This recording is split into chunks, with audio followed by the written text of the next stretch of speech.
Glória a Deus, bom dia! Vocês estão felizes? Amém, gente. Amém é quando fala Deus abençoe, essas coisas. Vocês estão felizes? É estou. Crente é muito estranho, né? Você está feliz? Amém. Amém, glória a Deus. Vocês estão felizes? Sim, estou. Não. Que alegria estar aqui mais uma vez, poder compartilhar com vocês, mais uma vez nessa manhã. E eu queria começar orando junto com vocês. Pode fechar os seus olhos? Curva a sua cabeça diante do nosso Senhor.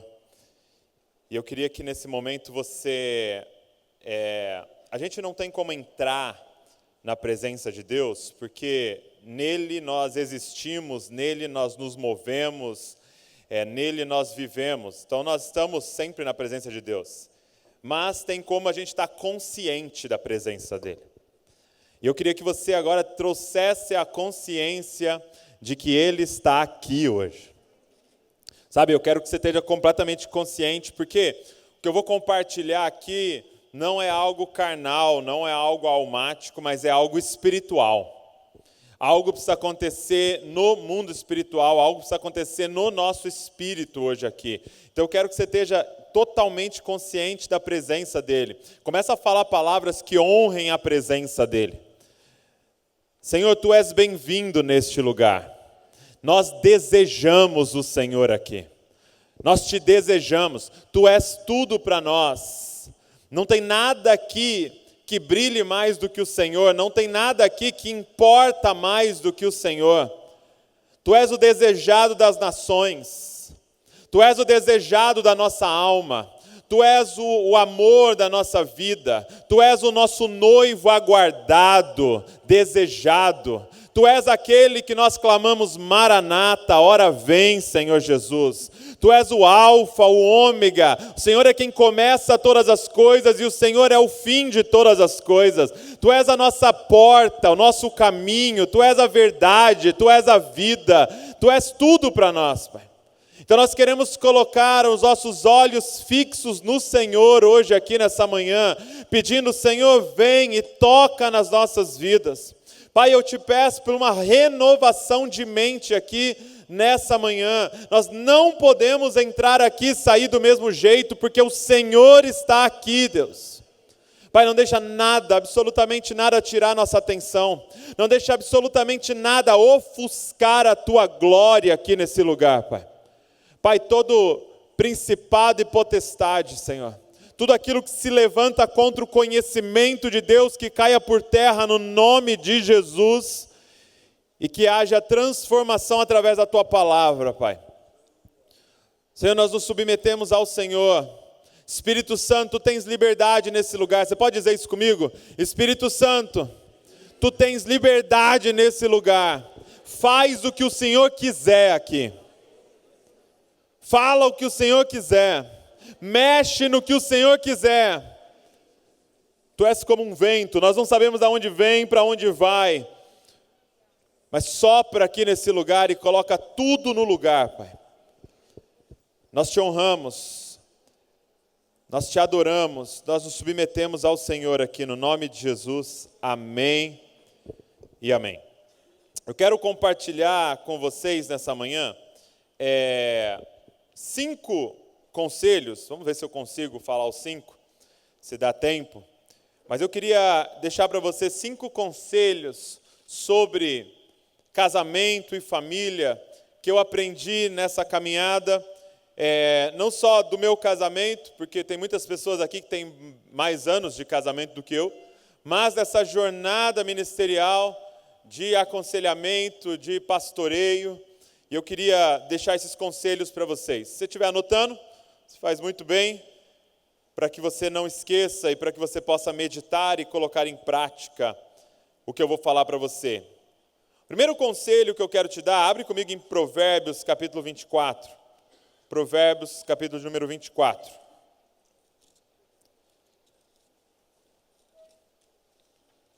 Provérbios, capítulo de número 24, eu quero ler os versículos 3 e 4 com você.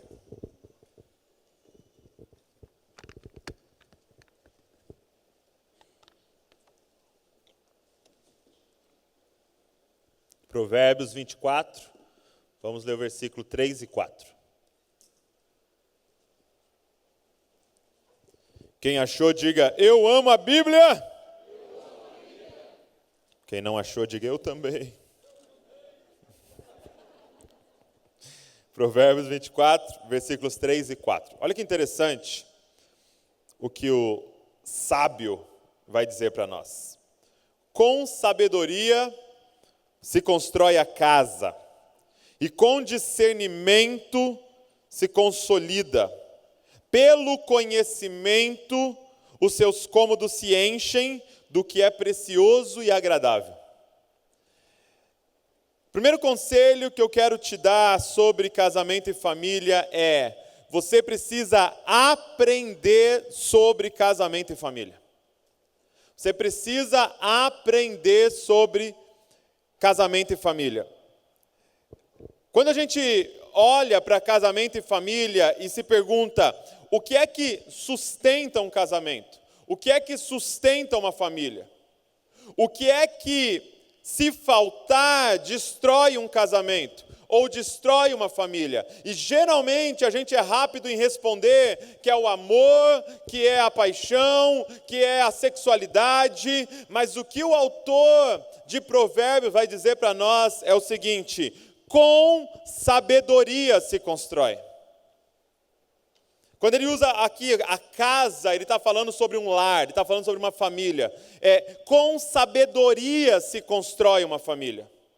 Olha as palavras que ele usa. E com discernimento se consolida ela. Pelo conhecimento, seus cômodos se enchem do que é precioso e agradável. Gente, eu posso dizer sem medo de errar para vocês. Quando nós estamos diante de famílias sendo destruídas, geralmente não é amor que falta. Geralmente não é paixão que falta. Quando você começa a cavar e você vai na raiz daquilo que está acontecendo, é ignorância o problema da família. É por não saber o que é casamento, é por não saber o que é família, que famílias são destruídas. A minha pergunta é: você tem buscado entendimento, sabedoria, conhecimento sobre casamento, sobre família? Esse primeiro ponto, vocês já estão bem, porque vocês estão em um encontro de casais. Fala aleluia. É para o meu irmão aqui do lado essa palavra. É para aqueles que não se inscreveram. É para aqueles que não vieram. Mas de verdade, parabéns para você que está aqui, que tirou esses 4 dias, que se organizou no seu trabalho para vir aqui. Para quê? Para crescer nesse assunto, casamento e família. Por quê? Porque nós buscamos conhecimento de vários assuntos. Nós nos dedicamos sobre vários assuntos, mas muitas vezes você pergunta para a pessoa: quantos livros você leu sobre casamento? Quantos livros você leu sobre família? Quantas palestras você ouviu sobre esse assunto? Você às vezes ouviu tudo sobre o seu trabalho, tudo sobre a sua profissão, leu tudo sobre sua área de atuação, mas você se dedicou a saber sobre casamento e família? Eu tenho certeza que o sucesso da minha família, do meu casamento, é exatamente relacionado a isso. Porque eu tive a honra e o privilégio de crescer nesse ambiente. Então, por muitos anos eu estava ali naquela câmera ali, sentado naquela câmera, filmando. Eu estava lá editando. Eu estava lá fazendo as coisas dos livros. E nisso eu estava ouvindo. Mas se não bastasse, a gente fez todo o curso de noivo, de meses e meses na igreja antes do casamento. Mas se não bastasse, a gente continua ministrando sobre isso, ou seja, estudando sobre isso, buscando sobre isso, ouvindo sobre isso. Por quê, gente? Porque não tem como ter sucesso naquilo que você não conhece. Deixa eu te fazer uma pergunta. Já parou para pensar por que na maioria das vezes, quando uma família fracassa, né? Na maioria das vezes, a pessoa, ela tem mais anos na sua carreira do que no seu casamento. Por que que tem pessoas que têm um relacionamento mais longínquo com o seu carro do que com o seu cônjuge? Tem mais anos com um carro do que com a esposa. E a resposta é muito simples. Porque se eu chego para o Estado e falo assim, olha, eu quero ser médico. Eu quero ser um médico. O Estado vai falar, poxa, que legal, que iniciativa legal. Então você vai fazer o seguinte, você vai fazer essa prova aqui, se você passar, você vai entrar aqui nessa faculdade, e aí você vai estudar 6 anos fazendo provas e provas e provas, quase que quinzenalmente. Se você passar nessas centenas de provas, aí você faz lá uma última, aí a gente libera uma carteirinha, mas calma, aí você vai para a prática, você fica mais uns 2, 3 anos lá preso num hospital, aí eu falo para você, agora pode viver a sua profissão. Aí você fala, mas eu achei que está muito comprido, eu quero dirigir então. Aí o Estado fala, pô, que legal que você quer dirigir. Então faz o seguinte, já se matricula aqui, você vai fazer tantos meses de curso, você vai ler esse livrinho, você vai fazer uma prova, aí já posso? Não, agora você vai para a prática. Vai ficar um instrutor do seu lado, durante não sei quantas aulas, te ensinando cada detalhe. Aí você vai fazer uma prova prática, se você passar. Eu te falo, pode dirigir. Só que aí eu chego para o Estado e falo, quero casar. Ele fala, que legal, assina aqui. Estão casados, sem entendimento nenhum, sem conhecimento nenhum, e na verdade, na maioria das vezes, vindo de uma família completamente disfuncional, totalmente distorcido, geralmente filhos do divórcio, filhos de uma família que fracassou, e aí você é colocado num casamento. Gente, vai dar certo? Gente, importa o tanto de amor que tem, o tanto de paixão, o tanto de química, o tanto de dinheiro. Não, nada disso importa se eu não sei. Não importa o quanto eu amo isso aqui, meu Deus, sou apaixonado por teclado. Se eu não sei usar, se eu não tenho conhecimento, se eu não tenho entendimento. Então eu quero falar a primeira coisa para você, saia daqui com o máximo de livro que você conseguir. Saia daqui disposto a se debruçar sobre esse assunto. Por quê? Porque família é o nosso maior patrimônio. Não é a sua profissão. Família é o seu maior patrimônio. Então, se dedique a isso. Busque conhecimento, entendimento, sabedoria sobre esse assunto. Pega lá o canal do YouTube do pastor Josué, assiste as pregações, assiste as palestras, venha em outros cursos, quando a sua igreja fizer algum curso para os casais, entre nesse curso. Gente, é necessário humildade, e aqui principalmente os homens, porque as mulheres são muito boas em procurar ajuda, principalmente os homens, é necessário humildade da gente falar, eu não sei ser marido, eu não sei ser pai. E não tem problema, o problema é a nossa arrogância de não se abrir para conhecer, não se abrir para aprender. Então eu espero que você esteja saindo daqui com pelo menos um livro sobre esse assunto, para você crescer no entendimento, no discernimento, na sabedoria do que é casamento e família. Segundo conselho que eu quero te dar.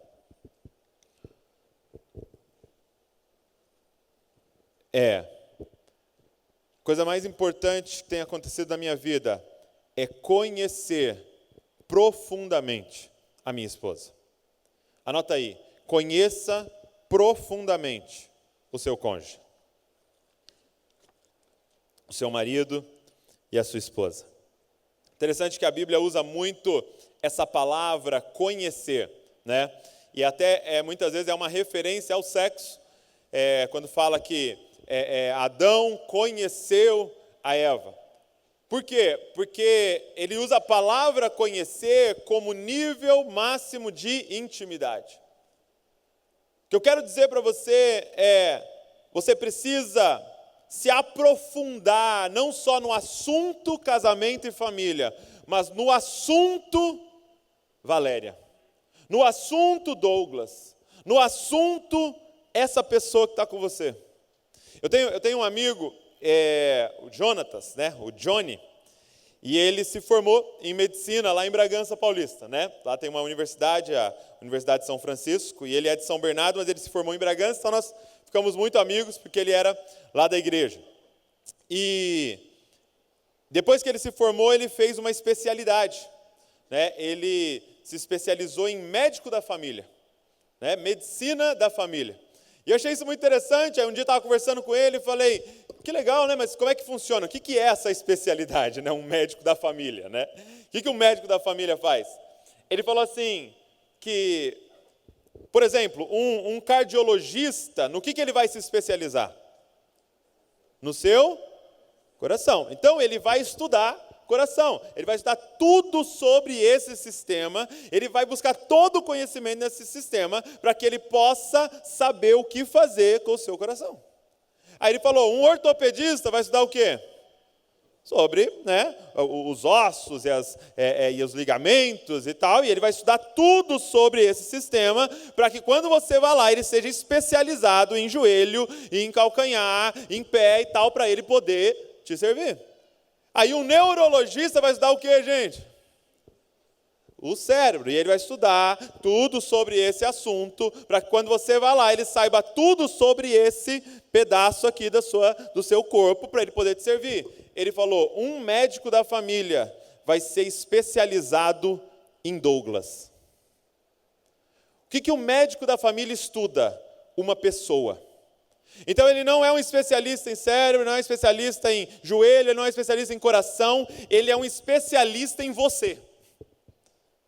Qual é a proposta da medicina da família? Eu pegar alguém criança e eu passar a vida inteira com essa pessoa, então eu conheço ela, eu estudo ela, eu sou um especialista nela. Quem está entendendo o que eu estou falando? Por quê? Porque aí eu consigo olhar com integralidade aquela pessoa. E aí eu olhei para aquilo e falei, cara, é exatamente o que eu preciso como marido, como pai. Eu preciso de uma especialidade, eu preciso ser especializado em Valéria. Eu preciso ser especializado em Davi. Eu preciso ser especializado em Luísa. Se tem um livro que eu tenho que ler e uma prova que eu tenho que passar, é nessas pessoas que Deus me deu na minha vida. Você conhece profundamente a sua família. Só que, gente, é uma questão de foco. É uma questão de dedicação. É uma questão de aonde você está colocando a sua atenção. Por quê? Porque, por exemplo, eu entrei em contato com um livro muito legal, eu indico para vocês, eu nem sei se tem aqui, mas é um livro do Mundo Cristão chamado Uma Jornada de Autodescoberta. Uma Jornada de Autodescoberta. E é um livro que fala de uma análise de personalidade, tá? Que divide as personalidades em 9 personalidades. Então eu lembro que chegou esse livro lá em casa, né, que a Mundo Cristão manda para mim os livros e tal, para a gente fazer propaganda. E aí chegou esse livro em casa e a gente começou a folhear, né? E logo que você vê esses livros de personalidade, você fica procurando a sua, né? Então eu já estava lá procurando a minha e tal, e lendo, e aí vi qual que era a minha. Na sequência, eu fui procurar de quem? Da Val, né? Val, vamos ver aqui qual que é a sua e tal. E aí li a personalidade da Val. E aí a gente fica, e agora o Davi? Como será que o Davi é aqui? E a Luísa? Como que é a Luísa? E de repente a gente começou a aprender, eu comecei a aprender sobre a personalidade da Val. E aí algumas coisas que a Val fazia começou a ficar claro para mim. O porquê que ela fazia aquilo, o porquê que ela pensava daquele jeito, o porquê, e é legal no livro, porque ele coloca qual é a grande qualidade daquela personalidade e qual que é o grande defeito daquela personalidade. Por exemplo, a minha personalidade lá no livro é um 9, um pacificador. Tá? Então, pacificador que é, né, o mais parecido com Jesus ali, né? Brincadeira, nada a ver. Um pacificador. E aí, quais são as qualidades do pacificador? Né? O nome já diz, é de pacificar as situações. Né? Eu lembro a história de um pastor que era um pacificador. Né? Chegou um cara, né, o João, chegou falando, pastor, estou muito bravo porque o Antônio falou isso, falou aquilo de mim. Você acredita que ele fez isso, fez aquilo, tal? Aí o pastor falou para ele, cara, sério? Poxa, você está certo, cara. Esse Antônio é terrível. mas nós vamos orar sobre isso aí, vai dar certo. Tal. Aí foi embora, João. Aí o Antônio chegou. Pastor, você não acredita? Você acredita que o João falou isso de mim? E depois ele fez isso e está espalhando para os outros isso. Aí ele falou assim para o Antônio, sério que o João fez isso? Poxa, você está certo, Antônio. Meu Deus, não podia ser assim. Vamos orar, não, isso aí vai se resolver. Só que a esposa estava do lado, ouvindo as duas conversas. Antônio foi embora, a esposa falou, cara, como é que você fala que o João está certo e manda ele embora assim, e agora você fala que o Antônio está certo e manda ele embora? Ele falou, nossa, você está certa também. Vamos orar que vai dar certo. Eu não quero guerra com ninguém, meu irmão. Eu não preciso estar certo. Eu preciso de paz.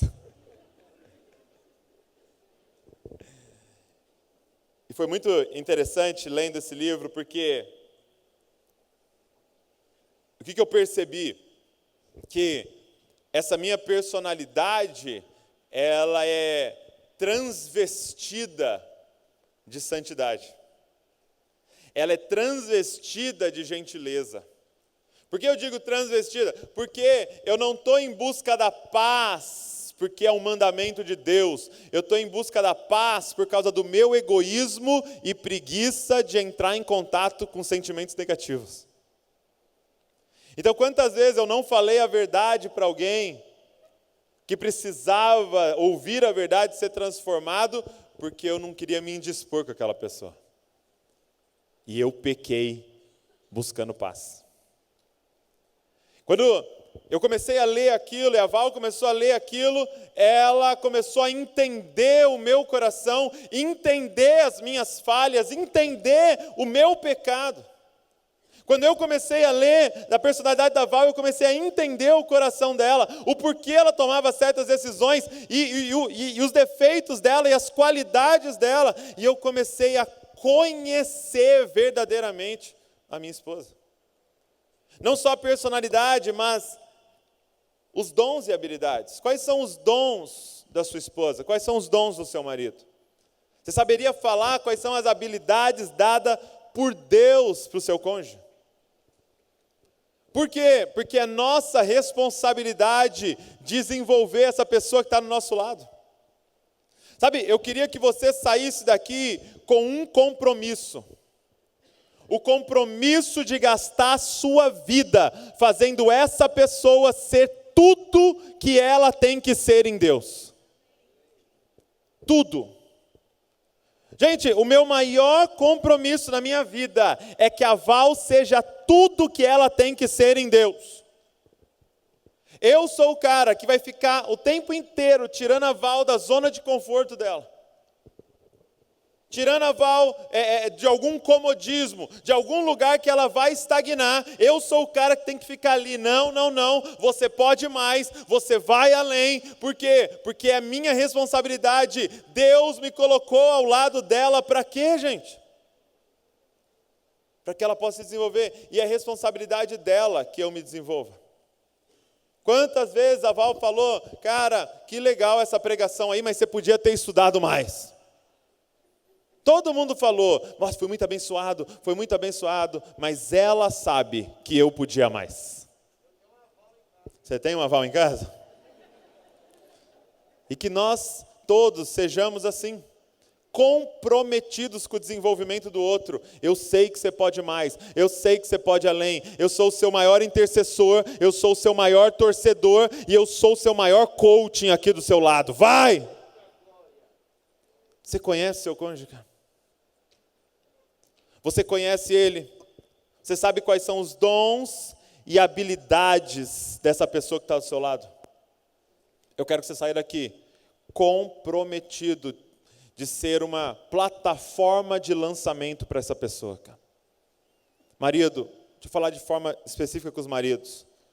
Nós precisamos desenvolver as nossas esposas. Nós precisamos de mulheres fortes. De mulheres posicionadas biblicamente nessa geração.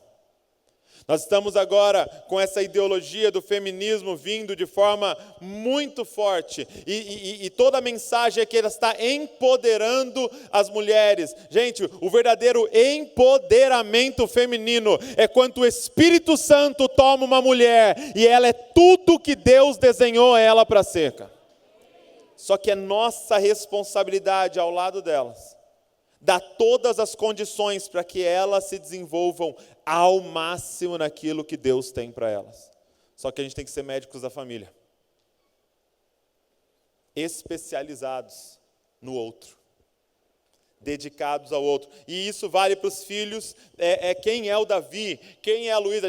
Eu e a Val fica nessa pergunta constante lá em casa. O que eles são? Né? Nós lá na igreja trabalhamos muito com 5 ministérios. Né?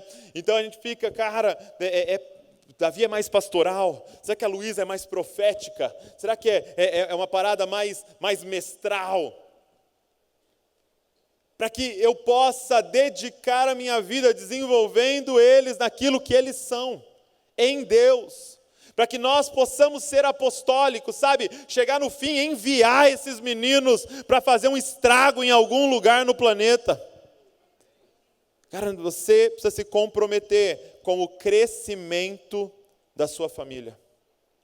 Com o crescimento da sua família, com o crescimento da sua esposa, com o crescimento dos seus filhos. Então, o segundo conselho que eu quero te dar: conheça profundamente o seu cônjuge e também os seus filhos. Terceiro, anota aí. Número 3. Talvez foi uma das coisas mais importantes que eu aprendi até aqui. Família é o seu ministério e trabalho. Anota aí. Família põe letra maiúscula, é o seu ministério e trabalho. Todo o resto é secundário. Família é o meu ministério / trabalho. Sabe, eu estou cansado, gente, de ver pastores que querem uma família ajustada. Mas para quê? Para não envergonhar o ministério. Não, filho, vocês têm que se comportar. Por quê? Porque o pai é pastor. Não, nós não podemos brigar. Por quê? Porque eu prego amanhã. Não, gente. Sua família não serve o seu ministério. Sua família é o seu ministério. A sua família é o seu trabalho. Gente, estou cansado de empresários que ficam usando essa desculpa de deixar algo para a família. E fazendo horas e horas e horas de trabalho e longe e a cabeça fora de casa. Por quê? Porque eu tenho que dar o melhor para os seus filhos. Seu filho precisa de um par de tênis, gente. Seu filho precisa de 3 trocas de roupa. Seu filho nem liga para essas coisas. Foi a gente que está colocando isso na cabeça deles. A vida inteira, quantos aqui cresceram brincando de carrinho, que era uma caixinha da Colgate e umas tampinhas assim. E você era mais feliz do que seus filhos. Por quê? Porque nós estamos nessa desculpa de eu estou trabalhando para a minha família. Não, o seu trabalho é a sua fuga para não viver o que verdadeiramente você tem que viver, que é a sua família. Gente, nós não podemos chegar no nosso leito de morte arrependidos, porque gastamos a vida com planilha. Você nunca vai ouvir um senhorzinho, uma senhorinha no leito de morte dizendo: ai, me arrependo tanto de ter gastado tempo com a minha família, eu deveria ter feito mais hora extra, eu deveria ter comprado mais um terreno, eu deveria ter não sei o quê. Nunca você vai ouvir, é sempre o mesmo discurso. Se eu pudesse voltar atrás, se eu pudesse voltar atrás, se eu pudesse voltar atrás. Cara, família é o nosso ministério, é o nosso trabalho. Entenda, quando você entra na sua casa, ali você está entrando na sua igreja. Lá na igreja, você é o copastor. Sabe, algo que e é uma luta minha, uma luta da Val, nós ficamos o tempo inteiro voltando para isso. Ele disse, Jesus, eu edificarei a minha igreja. Eu edificarei a minha igreja. Você constrói a sua família. Ei, quando você entra na igreja, você é copastor, porque a igreja já tem um bom pastor, fica tranquilo. Agora, quando você entra em casa, é a sua responsabilidade. A sua casa.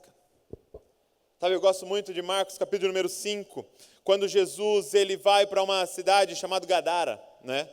E ele chega em Gadara e tem lá um endemoniado, né? E você conhece a história, ele é possuído de uma legião de demônios. Ou seja, imagina, milhares de demônios dentro daquele homem, atormentando ele, provavelmente há anos. Ele já vivia isolado, morava no cemitério, se mutilava, ninguém chegava perto. Tentavam prendê-lo, ele estourava, ele tinha uma força sobrenatural, estourava as correntes, e de repente Jesus chega naquele lugar. Quando Jesus chega na praia, o gadareno vem correndo, parece que ele vai machucar aqueles homens, mas ele se prostra aos pés de Jesus. Olha o poder que o nosso Senhor tem contra demônios. Ele se prostra aos pés de Jesus, e aquele que ninguém conseguia controlar, começa a pedir permissão para Jesus para fazer as coisas. E aí ele fala assim, deixa a gente, não manda a gente para fora dessa região e tal, deixa a gente ficar aqui nessa região. E aí Jesus expulsa e eles entram nos porcos, e os porcos se suicidam, tal, os porcos todos morrem lá, precipitados, e de repente a cidade vem. Avisam a cidade o que aconteceu, e a cidade toda sai para ver a cena. E aí a cidade vê duas coisas, os porcos, e todo o prejuízo financeiro que teve, porque milhares de porcos morreram, era a finança deles, e eles veem o homem curado, liberto. A Bíblia diz que vestido e conversando em sã consciência normal. E eles têm uma escolha: o homem ou os porcos? O homem ou os porcos? O homem ou os porcos? E eles escolhem os porcos. Uma cidade que amava mais os porcos do que gente. E eles expulsam Jesus daquela região. Mas para mim o que é impressionante é que quando Jesus entra no barco, o gadareno vai atrás dele. Esse ex-endemoniado viveu o dia mais extraordinário da vida dele. Teve o maior encontro com Deus da história dele, completamente liberto, completamente sem consciência, e é lógico que ele faz o que todos nós faríamos. Ele chega para Jesus e fala: me leva com você, porque agora, meu irmão, eu preciso viver o meu ministério. Agora eu preciso ir para os quatro cantos dessa terra e proclamar o que Jesus fez na minha vida. Me leva com você, eu sou um outdoor, e todos vão ver a tua glória quando ouvir a minha história. Me leva com você, eu quero conhecer mais, eu quero aprender mais, eu quero pregar, eu quero fazer o que você está fazendo. Jesus fala para ele: não, diga comigo, não. E ele diz assim: volta para sua casa, volta para os seus e anuncia entre eles o que eu fiz na sua vida. Eu quero dizer uma coisa para você: a sua família é campo missionário suficiente para você gastar o resto da sua vida. Se você quer mudar o mundo, cuida da sua esposa e educa bem os seus filhos, e você já deixou um legado para o planeta. Do que adianta a gente gastar a nossa vida nas nossas igrejas, ministérios, e bombando as nossas células e os nossos trabalhos e empresas, e falhar na missão que Deus colocou na sua mão, na missão que Deus confiou nas nossas mãos?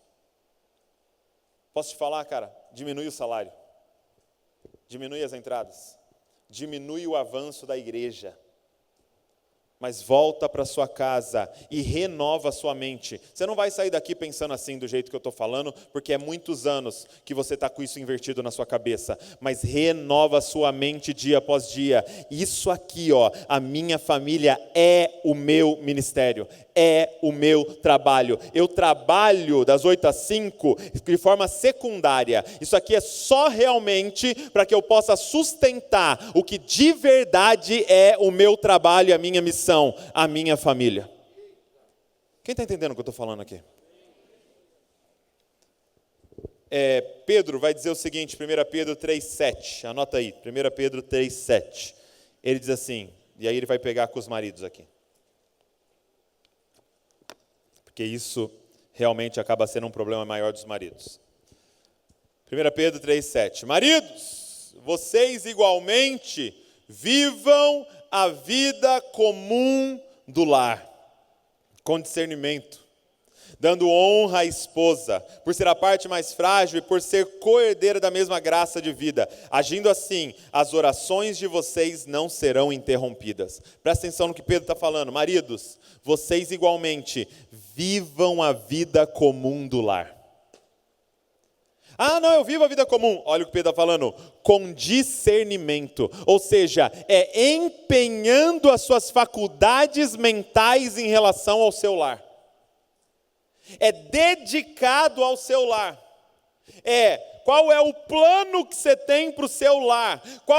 O que você está fazendo? O que você está dedicando à sua família? Dizendo, olha, aqui é o plano, aqui é o orçamento, para que o meu filho se torne isso, para que a minha esposa se desenvolva dessa forma. Agora eu vou estudar esse curso aqui, eu vou lá para os Estados Unidos fazer um mestrado para a minha família avançar. Não, mas não, isso não. Isso é só para a empresa avançar. Isso é só se o ministério for bombar. Marido, tenha coragem de viver a vida comum do lar. E aqui, gente, Pedro pega pesado. Ele fala, se você não está vivendo isso, as suas orações serão interrompidas. Diga, amém. Você já imaginou? Ter as suas orações interrompidas. Por quê? Por não viver a vida comum do lar. Com discernimento, honrando a esposa. Cara, vamos voltar para casa e reorganizar a nossa família como a nossa prioridade. Tem um livro que mexeu muito comigo e eu quero indicar para você, esse aqui eu tenho lá, eu trouxe, se chama Simplesmente Crente, por uma vida cristã comum. O que o autor vai falar é que nós estamos vivendo numa era, num tempo, de que nós só queremos o extraordinário, nós só queremos o uau, nós só queremos o meu Deus, o nunca vimos nada igual. Tanto que algumas palavras, elas se tornaram ofensa na língua portuguesa. Tem algumas palavras que elas se tornaram uma ofensa na língua. Por exemplo, imagina que eu conheça alguém aqui, conheça algum casal aqui, né? Então nós jantamos, almoçamos juntos aqui e tal, e aí alguém vem me perguntar, e aí, conheceu o casal lá? O que você achou deles? Aí eu falo assim, poxa, é um casal comum. O que você ia achar dessa definição? Eu achei a esposa uma esposa bem normal. Achei o marido um cara bem simples. Você entende que isso se tornou ofensa? Comum, normal, simples. Eu não quero ser comum. Imagina na sua lápide, Douglas, um homem comum. Uau! Incrível, que vida. Valéria, uma simples mãe. Você entende que a nossa sociedade está enfiando na nossa cabeça que isso é ruim? Tirando a gente de viver a vida comum do lar. Por quê? Porque parece que a gente está desperdiçando a nossa vida quando a gente senta para brincar com as crianças. Parece que a gente está perdendo tempo quando a gente senta para ter uma conversa com a esposa ou vai num cinema. Parece que a gente está desperdiçando o tempo. Sabe? E aí o autor vai defender essa verdade bíblica de ser simplesmente crente. E eu queria ler só um trecho para você, na página 23, que é de uma mulher que ela foi para o campo missionário, passou um tempo no campo missionário, servindo em lugares extremamente, vivendo uma vida extremamente radical, né? Servindo na África e tal, e aí ela faz esse relato, ó. Agora, e ela volta para os Estados Unidos, para a casa dela, ok? Agora estou na casa dos 30 anos, tenho 2 filhos e vivo uma vida um tanto comum. Aos poucos reconheço que para mim é muito mais assustador e difícil estar em casa o dia todo com um bebê e um garotinho de 2 anos do que viver num vilarejo africano destruído pela guerra. O que preciso é de coragem para o comum, para o corriqueiro, para a mesmice de todo dia da vida. Cuidar dos sem-tetos é muito mais empolgante para mim do que escutar atentamente as pessoas da minha casa. Dar roupas e buscar comunidades cristãs na periferia requer menos de mim do que ser bondosa com meu marido numa manhã comum de quarta-feira ou telefonar de volta para minha mãe quando não sinto a mínima vontade de fazer isso. Muitas vezes, gente, o nosso ministério é uma fuga para a gente não viver a vida comum do lar. Para a gente não viver o fruto do Espírito na nossa casa. Muitas vezes, e no final de semana, pregar 4 vezes nas conferências é muito mais fácil do que ficar em casa e educar os meus filhos. Quem está entendendo o que eu estou falando aqui? Marido, esposa, viva a vida comum do lar.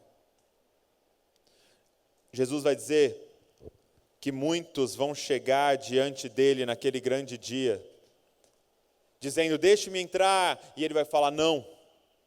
E eles vão falar, por quê? Em teu nome expulsamos demônios, em teu nome curamos enfermos, em teu nome pregamos por toda parte, em teu nome plantamos igreja, em teu nome fizemos isso e aquilo. E ele vai falar, eu não conheço vocês que vivem a iniquidade. Talvez ele vai dizer, mas cadê sua esposa que nem está aqui do seu lado nesse grande dia?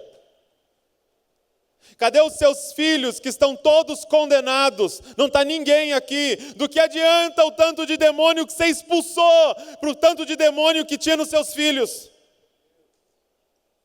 Do que adianta do tanto dos enfermos que você curou, das doenças emocionais que você causou na sua esposa ou nas suas esposas? Gente, não podemos inverter o que realmente é prioridade. A família é o nosso ministério, não é o nosso maior, não, é o nosso ministério, é o nosso trabalho. Nesse livro ele conta que tinha um monastério, né, que tinha uma placa na cozinha. E a placa da cozinha estava escrita assim, olha, todo mundo quer revolução, ninguém quer lavar a louça. Vou falar de novo para você. Quer mudar o mundo? De verdade, estou falando de verdade. Quer mudar o mundo? Volta para sua casa e cuida da sua família. Porque a partir da sua família, as outras famílias da terra serão benditas. A salvação virá a partir dos seus filhos bem educados, os seus filhos em chamas por Jesus, os seus filhos amando a igreja. Por quê? Porque você não colocou a igreja em primeiro lugar. Se você quer causar um impacto, conhece a sua esposa profundamente e gasta a sua vida desenvolvendo ela. Conheça os seus filhos. Compartilhe o seu coração com seus filhos. Sabe, gente, o que mostra, o que revela que família se tornou algo secundário, terciário para nós. Sabe, para mim o que é o grande sintoma disso é o nosso desejo de cada vez ter menos filhos. E quando você vai conversar com um casal, por que você não vai ter mais filhos? Porque é muito caro. O que você está me dizendo? que você vai ter menos filho, porque ter filho atrapalha o seu patrimônio. Você não entendeu nada. Filho é o patrimônio. Quanto menos filho eu tenho, mais pobre eu sou diante de Deus.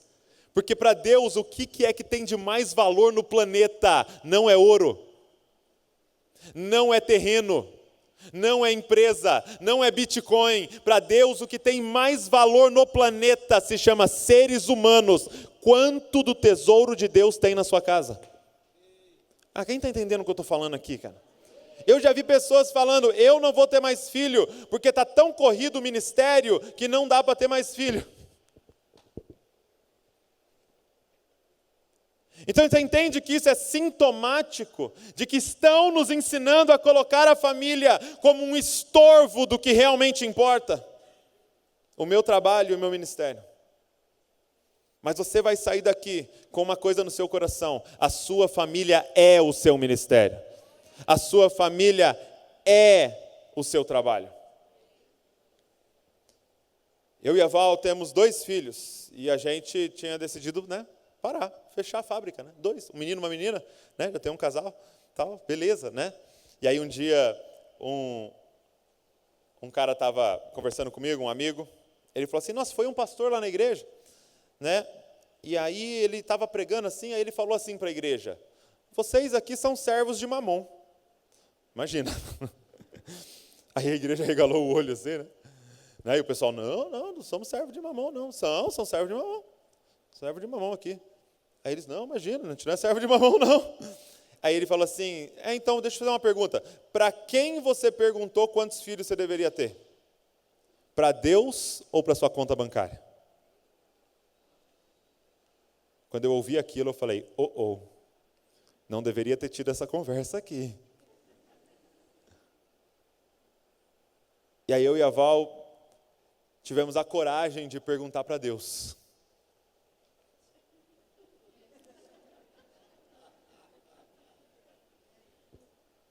E Deus responde. Eu lembro que uma mulher chegou na igreja, chamou a Val de canto e falou assim: sua família é boa demais para ser pequena.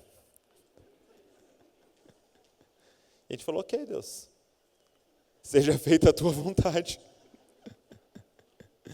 E nós falamos: Senhor, seja feita a tua vontade. Se o Senhor quiser que a gente tenha mais filhos, nós vamos ter mais filhos. E estamos abertos a isso. Eu ia operar, cancelei a operação. Estamos abertos a isso. Gente, por quê? Porque nós vamos ter que renovar nossa mente. O mundo está pregando um sistema. Nós, como igreja, temos que nos levantar de forma diferente, dizendo: vocês podem continuar pregando o que vocês estão pregando, a gente não tem controle sobre isso, mas eu e a minha casa servimos ao Senhor. Aqui dentro é uma outra mentalidade que opera. Aqui dentro nós vemos filhos como o maior patrimônio que Deus poderia nos dar. Cutuca sua mulher e fala: me dá mais uns filhos aí. Meu Deus!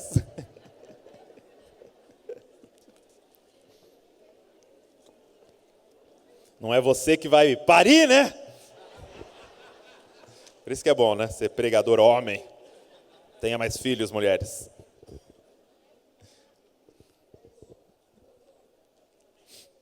Quarto conselho. Chega desse conselho, Douglas. Vamos para o próximo. Quarto conselho. Nossa família está em missão. Isso é uma coisa muito importante, gente. Nossa família está em missão. Qual é o motivo de Deus ter unido vocês? Qual é o motivo de Deus ter unido vocês como casal e ter enviado esses filhos que vocês têm? Porque Ele confiou a vocês uma missão. O maior problema hoje dos casais e das famílias, gente, é que os casais hoje, eles acham que o casamento é viver um de frente com o outro. Então imagina, eu aqui, a Val aqui na minha frente, e eu olhando para a cara dela assim, E ela o dia inteiro olhando para minha cara. Sabe o que acontece se um ficar olhando para a cara do outro o dia inteiro? Nossa, parece que sua orelha é um pouco maior na direita aqui. Estou vendo um negócio aqui, nasceu uma espinha nova aqui? Pô, mas essa barba branca aqui que nasceu nova aqui, é isso mesmo? Tal, mas parece que está entrando uma entradinha aqui. Esse é o problema, cara. É que a gente acha que casamento é um de frente com o outro. Mas não. Casamento e família é um ombro a ombro com o outro. Não é os dois olhando um para a cara do outro. Casamento é os dois olhando na mesma direção. A missão que Deus deu para a gente como família. Quando a gente está ombro a ombro, não dá tempo de ficar brigando. Por quê? Porque aquilo que Deus confiou nas nossas mãos é muito maior do que qualquer defeito que possa aparecer no caminho. Quem está entendendo o que eu estou falando?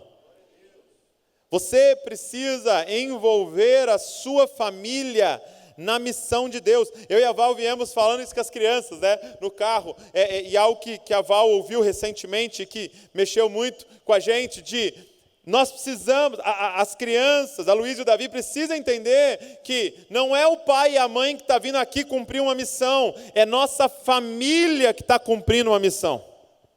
Que hoje é o pai aqui em cima pregando, mas eles são os intercessores lá embaixo, e o resultado do que vai acontecer aqui em cima é baseado naquilo que eles oraram lá embaixo, e você coloca eles na missão juntos.